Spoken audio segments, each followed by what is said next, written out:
Hello दोस्तों, इस video में मैं डिस्कस करने जा रहा हूँ फेज एंड फेज डिफरेंस के बारे में, जिसमें हम concept of leading and lagging of the alternating waveform देखने जा रहे हैं। तो हमारे प्रीवियस वीडियो में हमने देखा था कि हम साइन वेव को इंडिकेट कर सकते हैं टाइम डोमेन में, और उसके एक्स एक्सिस पे उसको हम टाइम के फॉर्म में लिखते हैं। और उसके बाद हमने देखा था कि हम उसको इंडिकेट कर सकते हैं डिग्रीज और रेडियंस में, कुछ इस तरह से। तो एक अल्टरनेटिंग क्वांटिटी को अगर हमें डिग्रीज के फॉर्म में इंडिकेट करना है तो वो कुछ इस तरह से दिखेगी, और अगर हम उसको रेडियंस के फॉर्म में इंडिकेट करते हैं तो हमें कुछ इस तरह से वो वेवफॉर्म दिखाई देती है। तो अगर इसी फ्रैक्शन ऑफ टाइम पीरियड, अगर हमने एक fraction of time period consider किया that elapses in achieving certain instantaneous value is known as phase of the alternating quantity. तो इसी टाइम पीरियड को यानी एक्स एक्सिस पे के फ्रैक्शन को ही हम कहेंगे phase of the alternating quantity. और ये जो फेज है हम जनरली इंडिकेट करते हैं डिग्रीज या फिर रेडियंस में। ये दोनों यूनिट्स हैं एंगल्स के, तो it is expressed in angles and may be हम इसको इंडिकेट करेंगे डिग्रीज में या फिर रेडियंस में। और इसका जो यूनिट रहता है वो इसका जो इंडिकेशन रहता है वो है फाई। अब मूव करते हैं फेज डिफरेंस पे। तो फेज डिफरेंस, ये जो वर्ड है ये रिलेट करता है टू अल्टरनेटिंग क्वांटिटीज के साथ। अगर दो अल्टरनेटिंग क्वांटिटीज है और ये दो अल्टरनेटिंग क्वांटिटीज की जो फ्रीक्वेंसी है अगर ये सेम है और ये उसकी करस्पॉन्डिंग वैल्यूज, अब करस्पॉन्डिंग वैल्यूज यानी क्या, तो जीरो वैल्यू, मैक्सिमम वैल्यू और मिनिमम वैल्यू, दो अल्टरनेटिव क्वांटिटी अगर उसकी जीरो, मैक्सिमम और मिनिमम वैल्यू साइमल्टेनियसली अचीव करते हैं तो हम उसे कहेंगे in phase. For example this waveform. अब ये जो वेवफॉर्म है इसमें देखिए एक वेवफॉर्म है वोल्टेज की और ये वाली जो वेवफॉर्म है ये है करंट की। यहाँ पर वोल्टेज की जो मैक्सिमम वैल्यू है वही करंट की मैक्सिमम वैल्यू है, साथ में वोल्टेज और करंट इनकी जीरो वैल्यू भी सेम है और इनकी मिनिमम वैल्यू भी सेम अमाउंट ऑफ टाइम पे वहां पर अचीव हो रही है। और इसीलिए हम ये दो क्वांटिटीज जो है इनको कहेंगे in phase with each other. लेकिन ये हर बार नहीं होगा, क्योंकि कभी कभी क्या रहता है, ये जो क्वांटिटीज है ये थोड़ी सी एक दूसरे से आगे कुछ एंगल में या फिर यानी लेफ्ट साइड पे या फिर राइट साइड पे ये शिफ्ट हो जाती है compared with each other. For example ये वेवफॉर्म, अब यहाँ पर देखिए ए और बी जो वेवफॉर्म है ये सेम फ्रीक्वेंसी की तो है, लेकिन ये इनकी जीरो वैल्यू आप देख सकते हैं बी और ए ये थोड़े से एक दूसरे से शिफ्ट हो रहे हैं। यहाँ पर बी को अगर हम जीरो कंसिडर करते हैं तो ए उसके लेफ्ट साइड पे शिफ्ट हो रही है, या फिर ए को अगर हम जीरो कंसिडर करते हैं तो बी उसके राइट साइड पे शिफ्ट हो रही है। तो इस तरह की जो वेवफॉर्म्स रहती है, अब ये भी अल्टरनेटिंग क्वांटिटीज है, इसमें भी सेम फ्रीक्वेंसी है, but they are not achieving their corresponding value, यानी जीरो वैल्यू, मैक्सिमम वैल्यू और मिनिमम वैल्यू ये साइमल्टेनियसली अचीव नहीं कर रहे हैं, बल्कि ये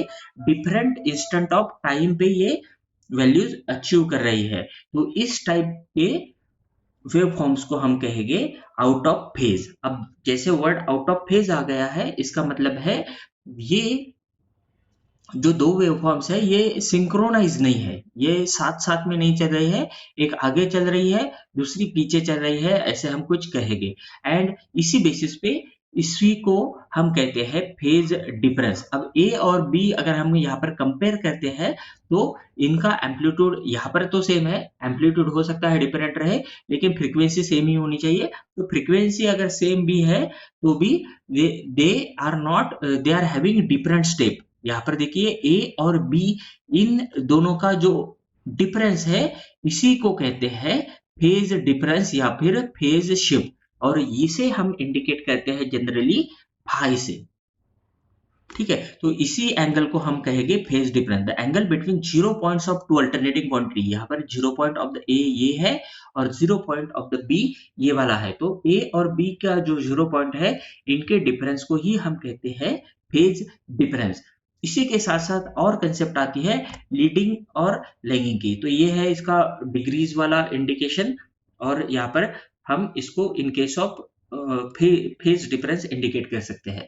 इसी के साथ लीड और लैग की कंसेप्ट आती है और यहाँ पर देखिए सबसे पहले हम इस वेवफॉर्म की बात करेंगे जिसमें ए वेवफॉर्म यहाँ पर आगे है यानी पहले दिख रही है और बी वेवफॉर्म उसके बाद यहाँ पर दिख रहे हैं। दोस्तों ध्यान में रखिएगा ये हमारा टाइम एक्सिस रहता है, इसीलिए टाइम एक्सिस के हिसाब से जो पहले जनरेट होता है वो लीड करता है और जो बाद में जनरेट करेगा वो जनरेट होगा वो लैग करता है। तो यहाँ पर जीरो वैल्यू ए ने पहले अचीव की, इसीलिए हम यहाँ पर कहेंगे कि ए लीड्स बी। यहाँ पर लीड और लैग की कंसेप्ट में एक्सप्लेन कर रहा हूं।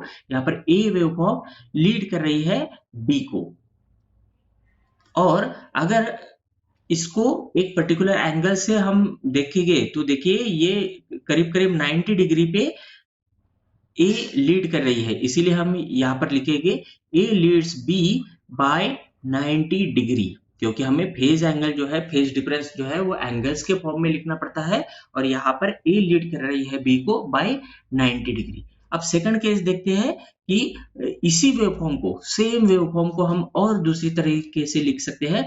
जब हम कहेंगे कि ए लीड कर रही है बी को तो इसका मतलब है बी लैग कर रही है ए को, तो बी लैग्स ए और एंगल वही रहेगा बाय 90 डिग्री। कंसेप्ट वही है, सिर्फ चेंज क्या हुआ है तो पहले के केस में हमने ए को लीड करते हुए लिखा था, सेकंड केस में हम लिख रहे हैं B lags A by 90 degree. Same second waveform के बारे में होगा तो देखिए यहाँ पर सेकंड वेवफॉर्म बी जो है ये पहले जनरेट हुई है, इसका मतलब है बी यहाँ पर लीड कर रही है, तो बी लीड्स ए, यहाँ पर ऐसा लिखेंगे बाय 90 डिग्री। फिर से है, अगर ये एंगल कुछ डिफरेंट है 45 डिग्री है तो 45 डिग्री लिख सकते हैं, एंगल अननोन है तो वहां पर हम फाई लिख सकते हैं। तो यहाँ पर क्या है ए लैग्स हो रहा है बी के साथ, तो दोनों चीजें जो है एकदम सेम है, सिर्फ इसमें से कोई भी एक कंसेप्ट हमें यहाँ पर लिखना पड़ेगा, दैट इज इम्पोर्टेंट। ओके, अब थर्ड केस देखिए, थर्ड केस में क्या है तो ए वेवफॉर्म ये वाली है और बी वेवफॉर्म ये वाली है। अब यहाँ पर ए देखिए ए पॉजिटिव जा रही है तो बी यहाँ पर निगेटिव जा रही है, तो ऐसे केस में हम कहते हैं A and B are 180 degree out of phase. ये 180 डिग्री का है क्योंकि 180 डिग्री पूरा ये एक हाफ साइकिल को हम 180 डिग्री कहते हैं, तो ये 180 डिग्री रहता है जनरली। तो यहाँ पर देखिए ए 180 डिग्री कंप्लीट हो रहा है और बी भी 180 डिग्री कंप्लीट हो रहा है, लेकिन इसमें जो ये पॉइंट है मिनिमम और मैक्सिमम वाला यानी ये साइन का चेंज है, तो that is A and B are 180 degree out of phase हम यहाँ पर लिखेंगे। ये हो गया ए और बी के बारे में। अब यहाँ पर आखिरी वाली जो फिगर है यहाँ पर देखिए इसमें क्या है तो ए और बी बिल्कुल सेम है, सेम एम्पलीट्यूड सेम फ्रीक्वेंसी की, दोनों साथ में शुरू हो रही है और दोनों साथ में एंड हो रही है, तो ऐसे में हम कहते हैं A and B are in phase. ठीक है, ये इन फेज का मतलब रहता है इनमें का फेज एंगल जो है फेज डिफरेंस जो है फेज डिफरेंस यहाँ पर 0 रहता है, 0 डिग्री या फिर 0 रेडियन लिखिए। तो इस तरह से हम वेवफॉर्म को लिख सकते हैं या फिर बोल सकते हैं, बट मैथमेटिकली इसका जो रिप्रेजेंटेशन है कुछ अलग तरीके से होगा। अब यहाँ पर ये पहली वेवफॉर्म देखिए, यहाँ पर आई यानी करंट की वेवफॉर्म ये वाली है और वोल्टेज की वेवफॉर्म ये वाली है। अगर हमें साइनसॉइडल वेवफॉर्म को मैथमेटिकल फॉर्म में लिखना है तो देखिए ये 0 से शुरू हो रही है, दैट्स व्हाई वोल्टेज वेवफॉर्म को यहाँ पर मैं रेफरेंस कंसिडर करूंगा। अगर मैं वोल्टेज को रेफरेंस कहता हूँ तो उसका मैथमेटिकल एक्सप्रेशन यानी ये रहेगा v equals to Vm sine omega T. ये है mathematical representation of sine wave, sine wave का इक्वेशन रहता है। अब ये हो गया वोल्टेज के बारे में। अब हमें करंट को हम यहाँ पर अगर हमें थियोरेटिकली बोलना पड़े तो हम क्या कहते हैं, करंट लीड कर रहा है। ओके, आई लीड्स वी कितने से तो बाय 90 डिग्री, ये भी यहाँ पर डायरेक्टली लिखा है phi is equal to 90 degree. तो लीड अगर रहा तो लीड को हम अब देखिए I है तो I equals to I M sine omega T, ये रहेगा करंट वेवफॉर्म का इक्वेशन। बट एक दूसरे को हम कंपेयर कर रहे हैं वोल्टेज और करंट को यहाँ पर। तो यहाँ पर ये जो ओमेगा टी है, अब करंट लीड कर रहा है तो इसको इंडिकेट करते हैं प्लस साइन से। तो प्लस साइन यहाँ पर इंडिकेट करती है लीड, कितने से, तो बाय 90 डिग्री। तो इस तरह से हम इसको मैथमेटिकली रिप्रेजेंट करते हैं।